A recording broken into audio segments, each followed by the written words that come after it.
Bali, papakita natin kung ano ang pinagkaiba ng PS Vita Slim at PS Vita Fat.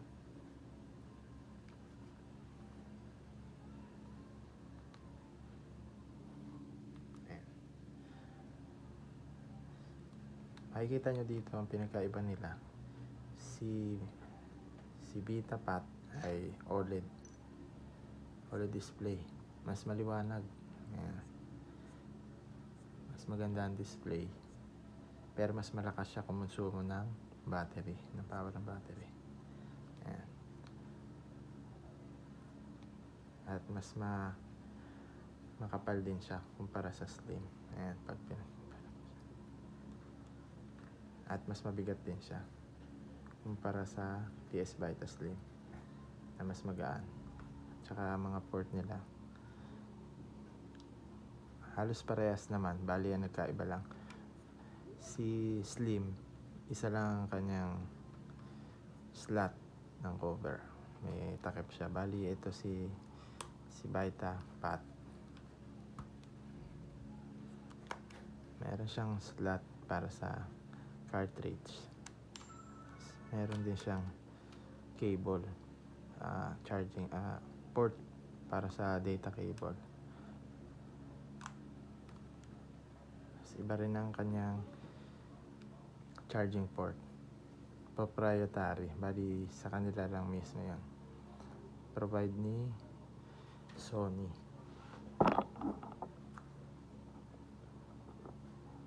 Sila mismo naggawa ng kanilang port. Ayan.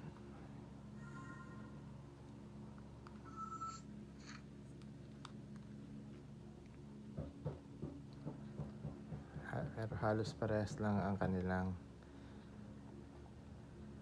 features, bali nagkaiba lang sa display at saka ang internal memory nito,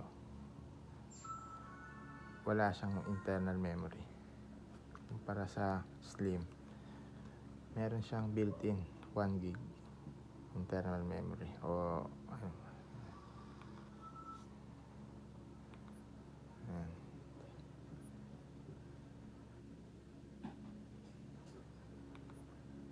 1 gig internal memory siya. Saka pag dito sa Fat, wala siyang internal memory, kailangan mo talaga siyang lagyan ng memory. Pero pag maglalagay ka na ng mataas na games, parehas mo na sila dapat lagyan ng memory. Mas vibrant yung kulay ng PS Vita Fat, mas mabigat, mas mataas kumonsumo ng battery. Si PS Vita Slim naman, yung kanyang mga port,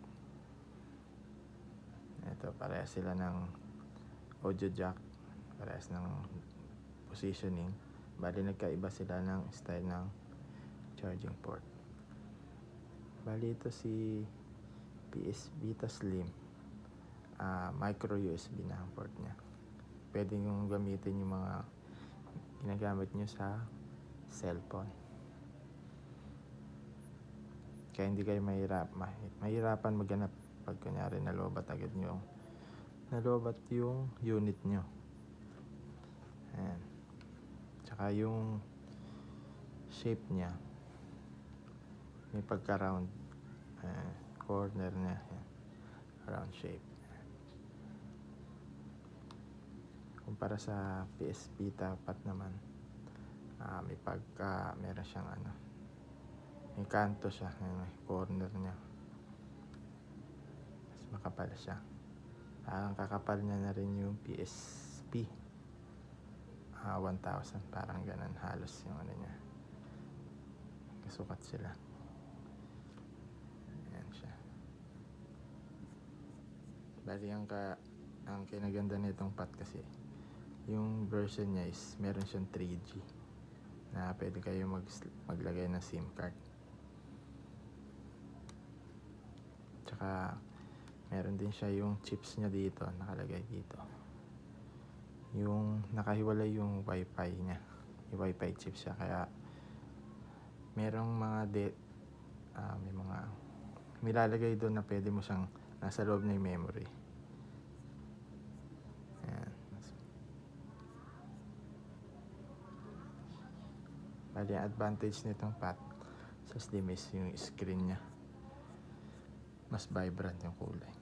Ang advantage naman nito ni Slim, mas maganda yung charging port niya kasi mas madali maghanap ng cable. Micro siya. Tsaka may internal memory siya na 1 GB. Ang downside niya is LCD, pero hindi naman talaga sa parang downside. Pero kung gusto, nasanay ka sa maliwanag yung kulay, maninibago ka sa Slim. Pero yung performance, halos parehas lang sila. Malalaro mo rin yung nalalaro mo sa PAT. Malalaro mo rin yung sa Slim. Parehas lang. Ano nila. Tsaka yung analog ng PAT, mas mahal siya kung papalitan mo siya. Kumpara sa Slim, mas madali siyang mahanap yung mga parts niya. Kasi mas bago kasi ito kumpara dito sa PAT. Pero year 2010 o 11 pa sila mga release. O 12, mga ganun. Nasa ganun taon na sila. Pero yung mga games niya, maganda pa rin yung mga graphics. Ayan.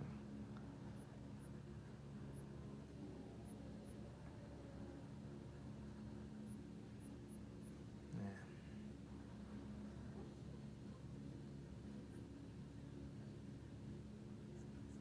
Yun lang ang bali pinagkaiba niya. Yan ang mga pinagkakaiba niya, difference niya. Sa charging port, ayan, ulitin ko lang din. Bali, ayan, port niya magkaiba sila. Ito yung PS Vita PAT. Ayan yung mga orientation ng nila. Parehas lang din. Positioning ng mga buttons, halos parehas lang. Bali, ito lang ang nawala, yung ganito niya sa Slim. Kasi hindi naman din siya kailangan. Kasi dito, meron na siyang data cable. Kasi hindi pa uso yung dito, meron silang ibang cable yung gagamitin para mapagana siya.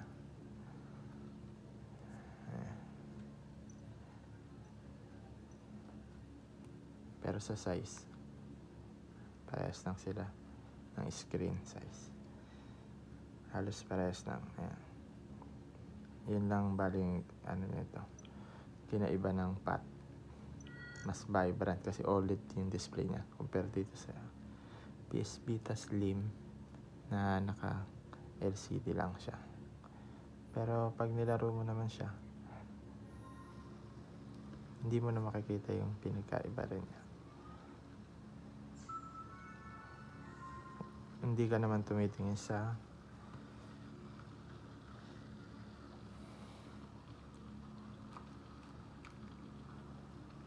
display. Pero mahalata mo pa rin naman yung difference nila.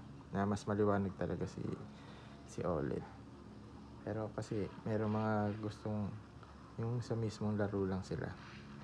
Hindi nila masyado pinapansin yung screen. Kasi iba kasi binababa rin ng brightness. Di mo rin mahalata.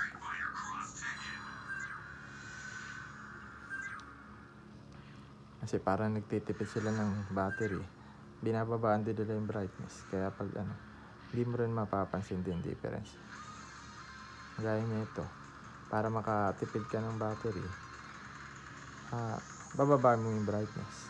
Compare dito, mas ano siya, battery saver tong Slim.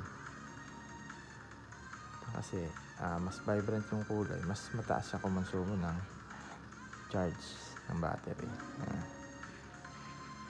Ayan, okay. Bali, ayan siya. Mas mataba. Pero yung mga pwestuhan niya, parehas lang din. nadagdagan ng net na meron siyang nadagdag dito sa pot. Ay, ito yung bali yung una na pot. Wala siya, bali inalis na siya sa slim. Ayan.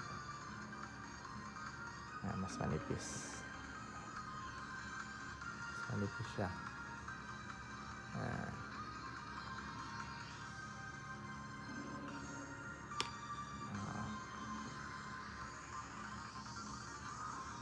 Okay, thank you.